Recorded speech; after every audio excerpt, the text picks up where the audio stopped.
माता भुवनेश्वरी की कथा। नमस्कार भाइयों बहनों, जय माँ गायत्री। आप सभी का मेरे यूट्यूब चैनल शुभकर माही अष्टो में स्वागत है। नवरात्रि के चौथे दिन सुने माता भुवनेश्वरी की कथा। 10 महाविद्याओं में से चौथे दिन माता भुवनेश्वरी की पूजा की जाती है। देवी भुवनेश्वरी को चौथे स्थान पर पूजा जाता है। अपने नाम के अनुसार ही ये पूरे तीनों लोकों की स्वामिनी है। प्रकृति से संबंधित होने के कारण देवी की तुलना मूल प्रकृति से भी की जाती है।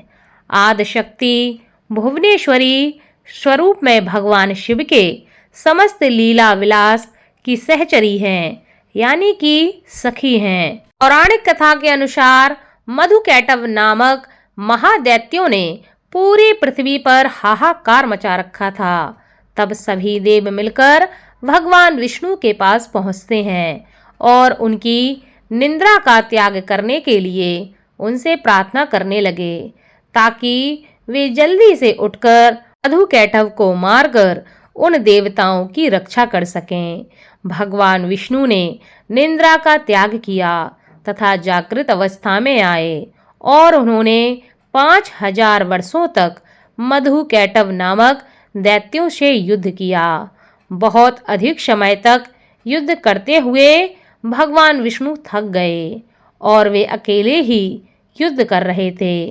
अंत में उन्होंने अपने अंतःकरण की शक्ति से योग माया का ध्यान किया और प्रार्थना की कि हे देवी, उन्हें आश्वासित किया कि वे उन दैत्यों को अपनी माया से मोहित कर दें।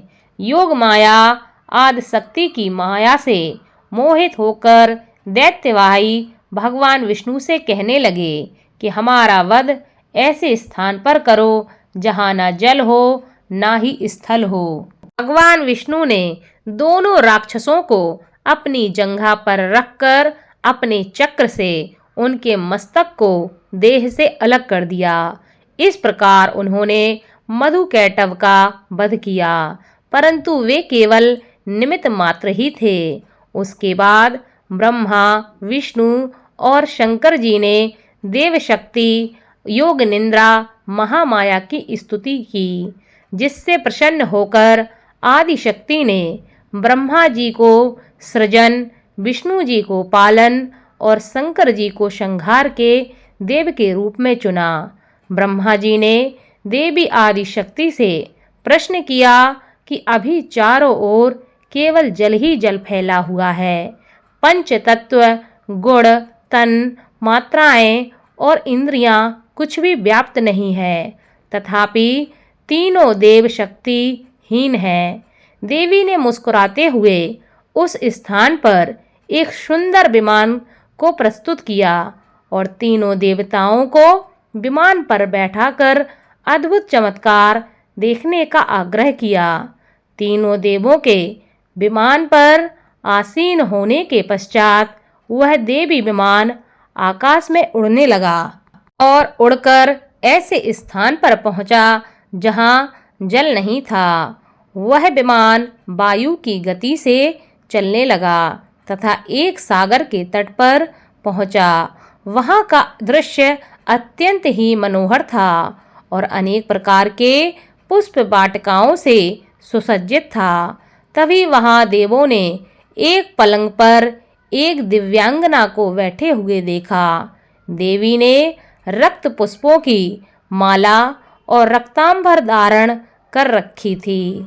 वर, पास, अंकुश और अभय मुद्रा धारण किए हुए देवी भुवनेश्वरी देवों को सन्मुख दृष्टि गोचर हुई, जो सहस्त्रों उदित सूर्य के प्रकाश के समान कांतिमयी थी। यह सब देखने के बाद भगवान विष्णु ने अपने अनुभव से भगवान शंकर और ब्रह्मा जी से कहा कि ये तो साक्षात देवी जगदम्बा महामाया हैं और इनके साथ ही यह देवी हम तीनों और संपूर्ण चराचर जगत की कारण रूपा हैं। तीनों देव भगवती भुवनेश्वरी की स्तुति करने के निमित्त उनके चरणों के निकट पहुँचे। तीनों देवों ने देवी के चरण कमल के नख में संपूर्ण जगत को देखा। यह सब देखने के बाद त्रिदेव यह समझ गए कि यह देवी संपूर्ण ब्रह्मांड की जननी है। भुवनेश्वरी शब्द दो शब्दों के मेल से बना हुआ है। इसमें भुवन का अर्थ पृथ्वी या समस्त ब्रह्मांड से है, जबकि ईश्वर का अर्थ विधाता या भगवान से है। इस प्रकार भुवनेश्वरी का मतलब हुआ जो पृथ्वी या समस्त ब्रह्मांड की माता हो, जिसके द्वारा इस ब्रह्मांड की रचना की गई हो और जो जगत जननी हो, वही भुवनेश्वरी कहलाती हैं। माना जाता है कि माता सती ने जब भगवान शिव को अपनी महत्ता दिखाने के लिए अपने विभिन्न रूप प्रकट किए थे, तब उसमें से चौथे रूप में माता भुवनेश्वरी निकली, जिनका रूप लगभग माता रानी के तीसरे रूप माता षोडशी के समान ही था। पहले तीन रूप माता रानी के काली कुल में आते हैं, जबकि अन्य 7 रूप श्री कुल में। इस प्रकार माता भुवनेश्वरी श्री कुल की प्रथम माता कहलाईं।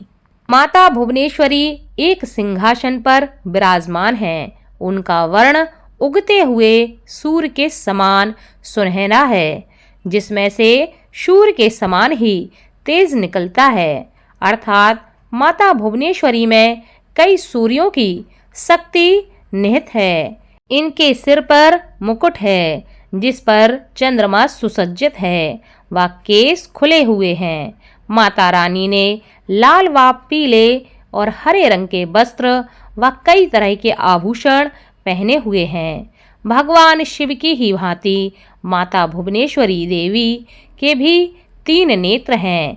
इनके 4 हाथ हैं, जिसमें से 2 में उन्होंने अंकुश व फंदा पकड़ा हुआ है, जबकि अन्य 2 हाथों में वर मुद्रा में है।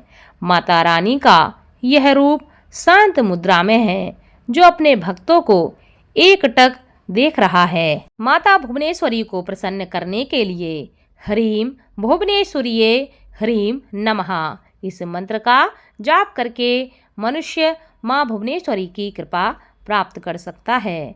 माता भुवनेश्वरी की पूजा करने से भक्तों के पुत्र प्राप्ति की कामना पूरी होती है। जिनको संतान संबंधी कोई भी समस्या हो, वह माता को प्रसन्न करके संतान को प्राप्त कर सकते हैं। जिन लोगों को संतान की प्राप्ति करनी हो, उनको मुख्य रूप से माता रानी के इस रूप की पूजा अवश्य करनी चाहिए। भुवनेश्वरी देवी की पूजा करने से भक्तों को आत्मिक ज्ञान व चित्त शांति का अनुभव होता है। माँ भुवनेश्वरी हमें जीवन के 5 तत्वों का मूल समझाती हैं तथा ब्रह्मांड में हमारा क्या महत्व है, इसके बारे में जागृत करती हैं। माता भुवनेश्वरी में सूर्य के समान तेज है, जिससे उनके अंदर अथाह ऊर्जा है। उनकी पूजा करने से हम अपने शरीर के अंदर एक अद्भुत ऊर्जा का संचार महसूस करते हैं। इससे काम को तीव्र गति से करने की प्रेरणा मिलती है। माँ महाकाली महाविद्या की पूजा मुख्य रूप से गुप्त नवरात्रों में की जाती है। गुप्त नवरात्रों में माता रानी की 10 महाविद्याओं की पूजा होती है, जिसमें से सर्वप्रथम माता महाकाली की पूजा का विधान है। वहीं माता भुवनेश्वरी का पूजन गुप्त नवरात्रि के चौथे दिन किया जाता है। माता भुवनेश्वरी को शाकंभरी व शाताक्षी नाम से भी जाना जाता है। समस्त ब्रह्मांड की जननी होने के कारण इन्हें राज राजेश्वरी व जगत जननी के नाम से भी जाना जाता है। इन्हें माता पार्वती का रूप कहा जाता है। भाद्रपद माह के शुक्ल पक्ष की द्वादशी तिथि को माँ भुवनेश्वरी की जयंती मनाई जाती है। इसलिए जो भी मनुष्य अपने जीवन के मनोरथों को पूर्ण करना चाहता है, अपने जीवन के संकटों को दूर करना चाहता है, अपनी मनोकामनाओं को पूरा करके जीवन में सुख समृद्धि को प्राप्त करना चाहता है, उसे माता भुवनेश्वरी का पूजन अवश्य करना चाहिए। माता की इस कथा को स्मरण अवश्य करना चाहिए और दूसरों को भी इस कथा के बारे में बताना चाहिए। इस कथा को खुद सुने, आपके जो अपने हैं उनको भी इस कथा को सुनाएं, जिससे आपके साथ साथ आपके अपने भी माता भुवनेश्वरी की कृपा प्राप्त कर सकें। बोलो माता भुवनेश्वरी की जय। धन्यवाद।